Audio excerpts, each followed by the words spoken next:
Hi friends, welcome back to my YouTube channel. ಇವತ್ತು Friday already 11 ಆಗಿತ್ತು.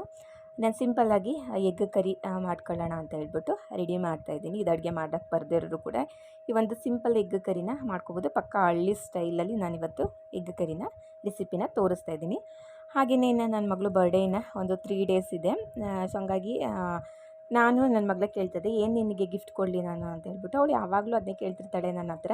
ಅಮ್ಮ ನೀನು ಮೂಗು ಚುಚ್ಚಿಸ್ಕೊಂಡಿದ್ಯಲ್ಲ, ನನಗೂ ಮೂಗು ಚುಚ್ಚಿಸ್ಕೊಡು, ನನಗೂ ಮೂಗು ಚುಚ್ಚಿಸ್ಕೊಡು ಅಂತ ಹೇಳ್ಬಿಟ್ಟು. ಅಂದರೆ ಅವಳಿಗೆ ಕಣ್ಣಿಗೆ ಕಾಣೋದು ಅದು ಮೂಗು, ಹಂಗಾಗಿ ಚುಚ್ಚಿಸ್ಕೊಡು ಅಂತ ಕೇಳ್ತಾ ಇರ್ತಾಳೆ. ಸಡನ್ನಾಗಿ ಅವಳಿಗೆ ಮೂಗು ಬಟ್ಟು ಕಾಣಿಸುತ್ತೆ. ಸೊ ಹಂಗಾಗಿ ಅವಳಿಗೆ ನಾನು ಕತೆ ಹೇಳ್ತಾ ಇದ್ದೆ, ನಾನು ಮೂಗು ಬಟ್ಟು ಚುಚ್ಚಿಸ್ಕೊಂಡಿದ್ದು ಒಂದು ದೊಡ್ಡ ಸ್ಟೋರಿನೇ ಇದೆ ಅದ್ರ ಹಿಂದೆ ಅಂತ ಹೇಳ್ಬಿಟ್ಟು. ಅವಳೇನು ಕತೆ ಅಂತ ಹೇಳಿದ್ರೆ ಮಾತ್ರ ಅವಳಿಗೆ ತುಂಬ ಕೇಳೋದಕ್ಕೆ ಇಷ್ಟ. ಹಂಗಾಗಿ ಏನಮ್ಮ ಹೇಳಮ್ಮ ಅಂತ ಹೇಳ್ತು. ಸೊ ಹಂಗಾಗಿ ಅವಳಿಗೆ ನಾನು ಮೂಗು ಬಟ್ಟು ಚುಚ್ಚಿಸ್ಕೊಂಡಿದ್ದು ಸ್ಟೋರಿ ಹೇಳಿದೆ. ಸೊ ಹಂಗಾಗಿ ನನಗೆ ಹಿಂದಿಂದು ಮದುವೆ ಆಗೋಕ್ಕೂ ಬಂದು ಈಗ 4 ವರ್ಷದ ಹಿಂದಿಂದೆಲ್ಲದು ಕೂಡ ತುಂಬ ನೆನಪಾಗ್ಬಿಡ್ತು. ಸೊ ಹಂಗಾಗಿ ಇವತ್ತಿನ ವಿಡಿಯೋದಲ್ಲಿ ನಾನು ಒಂದು ಮೂಗ್ಬಟ್ಟು ಸ್ಟೋರಿನ ಹೇಳ್ತಿದ್ದೀನಿ. ಏನು ಮೂಗ್ಬಟ್ಟು ಸ್ಟೋರಿ, ಎಲ್ಲರದು ಮೂಗು ಚುಚ್ಚಿಸ್ಕೊತಾರೆ, ಮಾಮೂಲಿ ಮನೆಗೆ ಬರ್ತಾರೆ, ಈ ರೀತಿಯಾಗಿರುತ್ತೆ. ಬಟ್ ಆದರೆ ನಂದು ಸ್ವಲ್ಪ ಡಿಫ್ರೆಂಟ್ ಆಗಿದೆ. ಮದುವೆ ಫಿಕ್ಸ್ ಆಯಿತು ನಂದು. ಮದುವೆ ಫಿಕ್ಸ್ ಆದಮೇಲೆ ಮೂಗ್ಬಟ್ಟು ಚುಚ್ಚಿಸ್ಕೊಳ್ಳೇಬೇಕು ಅಂತ ಇದು ಮಾಡಿದ್ರು. ನಾನು ಚುಚ್ಚಿಸ್ಕೊಳ್ಳೋಕೆ ನಂಗೆ ಇಷ್ಟ ಇರಲಿಲ್ಲ, ಬಟ್ ಚುಚ್ಚಿಸ್ಕೊಳ್ಳೇಬೇಕು ಅಂತ ಹಠ ಮಾಡಿದರು. ಸೊ ಹಾಗಾಗಿ ಇನ್ನೇನು ಹಠ ಮಾಡ್ತಾರಲ್ಲ, ಚುಚ್ಚಿಸ್ಕೊಬಿಡೋಣ ಅಂತ ಹೇಳ್ಬಿಟ್ಟು, ಇನ್ನೇನು ಮದುವೆ ಇನ್ನೊಂದು 20 ದಿನ ಇರೋಂಗೆ ನಾನು ಹೋದೆ ಚುಚ್ಚಿಸ್ಕೊಳ್ಳೋಣ ಅಂತ ಹೇಳ್ಬಿಟ್ಟು. ನಾನು, ನಮ್ಮಮ್ಮ, ನನ್ನ ತಮ್ಮ 3 ಜನನೂ ಕೂಡ ಹೋದ್ವಿ. ಹೋಗಾದ್ಮೇಲೆ ಅಲ್ಲಿ ಮೂಗ್ಬಟ್ಟು ಅಲ್ಲೇ ತೊಗೊಂಬಿಟ್ಟು ಅಲ್ಲೇ ಪಕ್ಕದಲ್ಲೇ ಇರ್ತಾರಲ್ವ ಚುಚ್ಚೋರು ಮೂಗ್ಬಟ್ಟು. ಸೊ ಹಂಗಾಗಿ ಅವ್ರ ಹತ್ರ ಹೋಗ್ಬಿಟ್ಟು ಕೊಟ್ಟು ಚುಚ್ಚಿದ್ರು ಅವರು. ಚುಚ್ಚಿದ ತಕ್ಷಣವೇ ರಕ್ತ ಬಂದುಬಿಡ್ತು ನನಗೆ. ಸಾಮಾನ್ಯವಾಗಿ ಕಿವಿ ಮತ್ತು ಮೂಗು ಚುಚ್ಚಿದ್ರೆ ರಕ್ತ ಬರಲ್ಲ, ಬಟ್ ನನಗೆ ರಕ್ತ ಬಂತು. ಸ್ವಲ್ಪ ಜಾಸ್ತಿನೇ ರಕ್ತನೇ ಬಂದುಬಿಡ್ತು. ಒರೆಸಿದ್ರು, ಮೂಗ್ಬಟ್ಟು ಹಾಕಿದ್ರು, ಬಟ್ ತಿರುಪಾಗಲೇ ಇಲ್ಲ ನನಗೆ. ಆವಾಗ ಅವರು ಮತ್ತೆ ಬಿಚ್ಚಿಬಿಟ್ಟು ಅದನ್ನು ನಮ್ಮಮ್ಮನ ಕೈಲಿ ಕೊಟ್ಟರು. ಇದು ತಿರುಪಾಗ್ತಾ ಇಲ್ಲ, ಸ್ವಲ್ಪ ಉದ್ದ ಇರೋ ಅಂತ ತರಬೇಕು ನೀವು, ತಿರುಪನ್ನು ನೋಡ್ಕೊಂಡು ತೊಗೊಂಡು ಬನ್ನಿ ಅಂತ ಹೇಳಿದ್ರು. ಪಕ್ಕದಲ್ಲೇ ಅಂಗಡಿ ಅಲ್ವಾ ಅಂತ ಹೇಳ್ಬಿಟ್ಟು ನಮ್ಮಮ್ಮ ನಾನು ಅಲ್ಲೇ ಕೂರಿಸ್ಬಿಟ್ಟು ತೊಗೊಂಬರ್ತೀನಿ ಅಂತ ಹೇಳ್ಬಿಟ್ಟು ಹೋದರು. ಆಮೇಲೆ ಅವ್ರು ಹೋಗಿ ಬರೋಷ್ಟೊಳಗೆ ಎಷ್ಟೊಂದೆಲ್ಲ ನಡೆದೋಯ್ತು ಅಂತ ಹೇಳಿದ್ರೆ, ಹೋದರು. ಹೋಗಾದ್ಮೇಲೆ ನನಗೆ ಬ್ಲಡ್ ಬರ್ತಾನೆ ಇತ್ತು. ಅವರು ಒಂದು ಬಟ್ಟೆ ತೊಗೊಂಡು ಒರೆಸ್ತಾಯಿದ್ರು. ಆವಾಗ ಅದು ಸ್ಮೆಲ್ಲೋಗೆ ಮತ್ತು ಹೆಂಗೋ ಹೊಟ್ಟೆ ಒಳಗೆಲ್ಲ ಸಂಕಟ ಆದಂಗೆ ಆಗ್ತದೆ, ಸುಸ್ತಾದಂಗೆ ಆಗ್ತದೆ. ಸ್ಮೆಲ್ ಅಂದರೆ ಆ ಬ್ಲಡ್ ನನ್ನ ಮೂಗು ಕೆಳಗಡೆ ಹೆಂಗೆ ಹರಿತದೆ, ಅದು ಸ್ಮೆಲ್ ಅಂತೂ ಆಗ್ತಾನೆ ಇಲ್ಲ. ಫುಲ್ಲು ತಲೆ ಸುತ್ತು ಬರ್ತಾಯಿದೆ. ಪಾಪ ಯಾರೋ ಇಬ್ಬರು ಹಳ್ಳಿ ಜನ, ಅವರು ಎಷ್ಟು ಒಳ್ಳೆಯವರು ಪಾಪ, ಹಳ್ಳಿಯವರು. ಸೊ ಒಂದು ಅಜ್ಜಿ ಮತ್ತು ಒಂದು ಆಂಟಿ ಇಬ್ಬರು ಕೂಡ ಕೂತಿದ್ರು ಅಲ್ಲಿ. ಸೊ ಅವ್ರ ಹತ್ರ ನನ್ನ ಹಿಂದೆನೇ ಕೂತಿದ್ರು ಅವರು. ಅವ್ರ ಹತ್ರ ಹೋಗಿ, ಆಂಟಿ ನನಗೆ ಆಗ್ತಾಯಿಲ್ಲ, ತುಂಬ ತಲೆ ಸುತ್ತುತ್ತದೆ, ಸುಸ್ತಾದಂಗೆ ಆಗ್ತಾಯಿದೆ ಅಂತ ಹೇಳಿದೆ.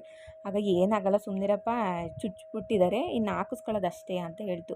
ಆಮೇಲೆ ಸರಿ ಆಯಿತು. ಅವ್ರು ಚೇರ್ ಮೇಲೆ ಕೂತಿದ್ರು. ನನಗೆ ಆಗ್ತಾಯಿಲ್ಲ ಆಂಟಿ, ಮಲ್ಕೊತೀನಿ ತೊಡೆ ಮೇಲೆ ಅಂದೆ. ಮನಿಕಳಪ್ಪ ಅಂತ ಅಂದರು. ಮಲ್ಕೊಂಡು ಹಂಗೆ ಸ್ವಲ್ಪ ಹೊತ್ತು ಇದು ಮಾಡ್ತಾಯಿದ್ದೆ. ಆಮೇಲೆ ಮತ್ತೆ ಎದ್ದೆ. ಒಂದು 3 ನಿಮಿಷಕ್ಕೆ, ಆಂಟಿ ನನಗೆ ಆಗ್ತಾಯಿಲ್ಲ, ಸಖತ್ತು ಒಂಥರ ಹೆಂಗೆಂಗೋ ಆಗ್ತಾಯಿದೆ ನನಗೆ ಅಂತ ಅಷ್ಟೇ ನಾನು ಹೇಳಿದ್ದು. ಆಂಟಿ ಆಗ್ತಾಯಿಲ್ಲ ಅಂತ ಹೇಳ್ಬಿಟ್ಟು ಅಲ್ಲೇ ತಪ್ಪಿ ಬಿದ್ದೋಗ್ಬಿಟ್ಟೆ.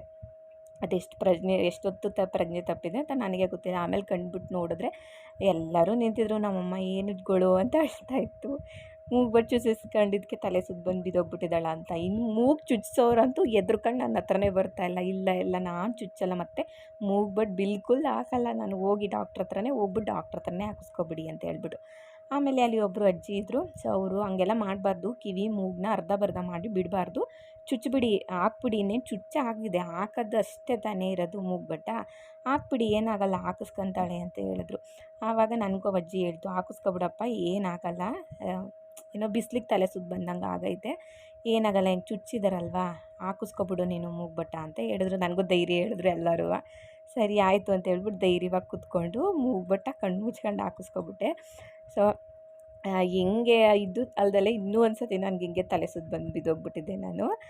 ಏನಕ್ಕಿಂತ ನಂಗೆ ರಕ್ತ ಅಂದ್ರೇ ಆಗೋದಿಲ್ಲ. ಅದು ಏನು ನನಗೆ ಸಮಸ್ಯೆ ಅಂತ ನನಗೆ ಸೀರಿಯಸ್ ಆಗುತ್ತಿಲ್ಲ. ರಕ್ತ ನೋಡಿದ್ರೆ ನನಗೆ ಸುಸ್ತಾದಂಗೆ, ತಲೆ ಸುತ್ತದಂಗೆ, ಹೆಂಗೆ ಆಗುತ್ತೆ ಅಂತಲೇ ಹೇಳೋಕ್ಕಾಗೋದಿಲ್ಲ, ಹಂಗೆಲ್ಲ ಆಗೋಗ್ಬಿಡುತ್ತೆ. ಹಿಂಗೆ ಒಂದು ಸತಿ ಮೊಹರಂ ದಿನ ಎದೆ ಬಟ್ಕೊಂಡು ಬ್ಲೇಡಲ್ಲೆಲ್ಲ ಹೋಗ್ತಾಯಿದ್ರು ಇದೇ ರೀತಿಯಾಗಿ. ಈಗ ಕೆಲವರು ಒಂದು ಉದ್ದ ರೋಡು, ಬಟ್ ಆ ಕಡೆ ಈ ಕಡೆ ಯಾವುದು ಪ್ಲೇಸ್ ಇರಲಿಲ್ಲ ಹೋಗೋಕ್ಕೆ, ಮುಂದಕ್ಕೆ ಹೋಗೋಕ್ಕೆ ನಮಗೆ. ಅವರು ರೋಡಲ್ಲೆಲ್ಲ ಫುಲ್ ರಕ್ತ. ಅದು ನೋಡಿ ಆ ಸ್ಮೆಲ್ಲಿಗೆ ನನಗಂತೂ ಅಂಗಡಿಯಿಂದ ಹೊರಗಡಿಕೆ ಬರೋಕ್ಕಾಗ್ತಾಯಿಲ್ಲ ನನಗೆ. ಇನ್ನು ಹೋಗಲೇಬೇಕು. ಅವ್ರು ಅಷ್ಟು ದೂರ ಕ್ಯೂನಿದೆ, ತುಂಬ ಜನ ಹೊಡ್ಕೊಂಡು ಹೋಗ್ತಿದ್ದಾರೆ. ಬೆನ್ನಲ್ಲೆಲ್ಲ ರಕ್ತ, ಎದೆಲ್ಲೆಲ್ಲ ರಕ್ತ ಸುರಿತಾ ಇದೆ ಅವರಿಗೆ, ಜನಗಳಿಗೆ.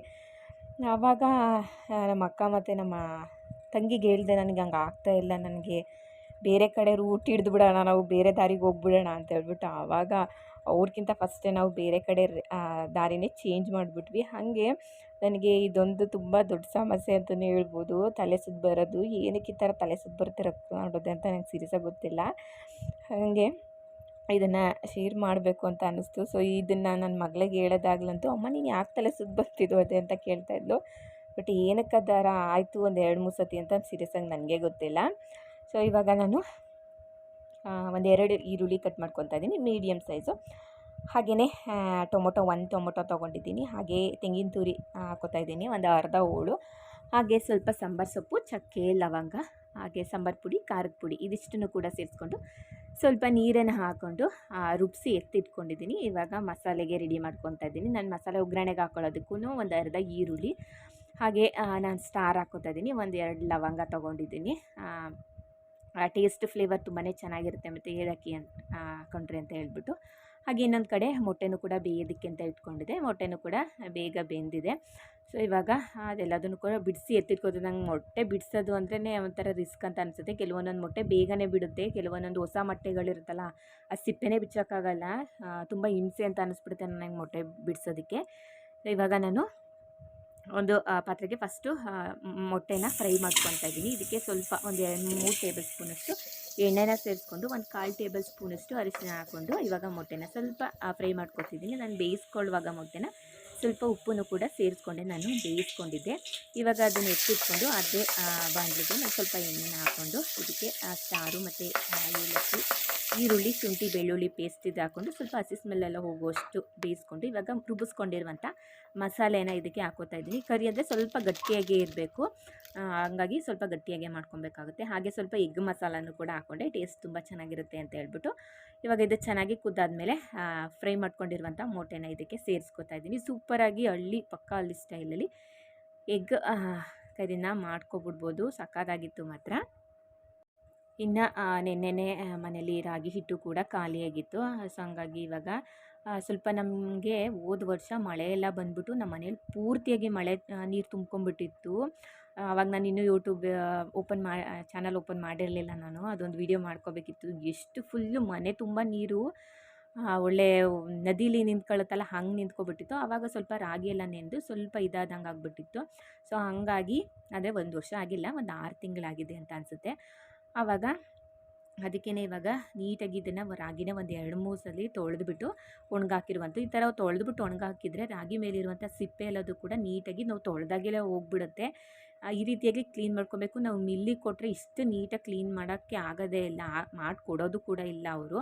ಸೊ ಹಂಗಾಗಿ ನಮ್ಮ ಮನೇಲೇ ಈ ರೀತಿಯಾಗಿ ನೀಟಾಗಿ ಅಥವಾ ಒಣಗಾಕಬೇಕು, ಇಲ್ಲಾಂದರೆ ನೀಟಾಗಿ ತೊಳೆದ್ಬಿಟ್ಟು ಒಣಗಾಕ್ಬಿಟ್ಟು ನಾವು ಮಿಲ್ಲಿಗೆ ಹಾಕ್ಕೋಬೇಕಾಗುತ್ತೆ ರಾಗಿನ.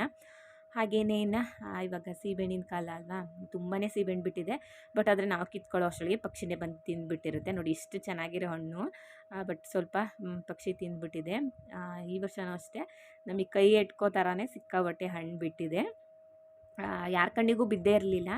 ಸೊ ನನಗೆ ಸ್ವಲ್ಪ ಹಣ್ಣು ಅಥವಾ ನಾನು ಏನಾದ್ರು ಕಳೆದೋಗಿರೋಂಥ ವಸ್ತುಗಳನ್ನ ಹುಡ್ಕೊಳ್ಳೋದ್ರಲ್ಲಿ ನಾನು ಸ್ವಲ್ಪ ನನ್ನ ಕಣ್ಣು ತುಂಬ ಶಾರ್ಪ್ ಇದೆ ಅಂತಲೇ ಹೇಳ್ಬೋದು.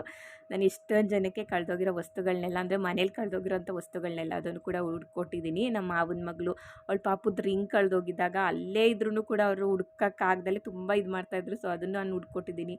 ಹಾಗೆ ನಮ್ಮ ಅತ್ತಿಗೆ, ನಮ್ಮ ಅಣ್ಣನ ಹೆಂಡ್ತಿ, ಅವಳು ಮುತ್ತಿನ ಓಲೆ ಜುಮ್ಕಿನೇ ತೆಗೆದ್ಬಿಟ್ಟು ಒಲೆ ಒಳಿಗೆ ಹಾಕಿದ್ಲು. ಎಲ್ಲಿ ಹಾಕಿದ್ದೀನಿ ಅಂತಲೇ ಗೊತ್ತಿರಲಿಲ್ಲ. ಸೊ ಇಡೀ ದಿನ ಹುಡುಕಿದಾಳೆ, ಸಿಕ್ಕಿಲ್ಲ. ಆಮೇಲೆ ನಾನೋಗಿ ಹೆಂಗೆ ಕೂತಿದ್ದೆ, ಎಲ್ಲಿ ಬಿಚ್ಚಿದೆ ಅಂತೆಲ್ಲ ಕೇಳಿ ಅದಾದಮೇಲೆ ಹುಡುಕೊಟ್ಟೆ. ಸೊ ಹಂಗಾಗಿ ಇವಾಗ ಮನೆಗೆ ಸೀಬೆಹಣ್ಣು ತೊಗೊಂಬಂದಾಗ ಹೇಳ್ತಾಯಿದ್ರು, ನಮ್ಮ ಕಣ್ಣಿಗೆ ಬಿದ್ದೇ ಇಲ್ಲ, ಇವಾಗ ಹೋಗಿದ್ದೀವಿ ಇಷ್ಟಪ್ಪ ಸೀಬೆಹಣ್ಣು ಬಿದ್ದೇ ಇಲ್ಲ ನಮ್ಮ ಕಣ್ಣಿಗೆ, ಹೆಂಗೆ ಸಿಕ್ತು ಅಂತ ಹೇಳ್ಬಿಟ್ಟು. ಸೊ ಎಲೆ ಮರೆಯಲ್ಲಿ ಇರುತ್ತೆ ಸೀಬೆಹಣ್ಣು, ಬಟ್ ಅದನ್ನು ನಾವು ಸೂಕ್ಷ್ಮವಾಗಿ ನೋಡಿದ್ರೆ ಮಾತ್ರನೇ ಸೀಬೆಹಣ್ಣು ಸಿಗೋದು. ಅಂದರೆ ಮರೆಯಲ್ಲಿ ಇರುತ್ತೆ, ಕೆಲವೊಂದೊಂದು ಕಾಣುತ್ತೆ, ಕೆಲವೊಂದೊಂದು ಕಾಣಲ್ಲ. ಸೊ ಹಂಗೆ ಕಾಣದೇ ಇದ್ದಾವೆ ಏನು ಅಂತ ಹೇಳಿದ್ರೆ ಪಕ್ಷಿಗಳು ಬಂದು ತಿಂದುಬಿಡ್ತವೆ.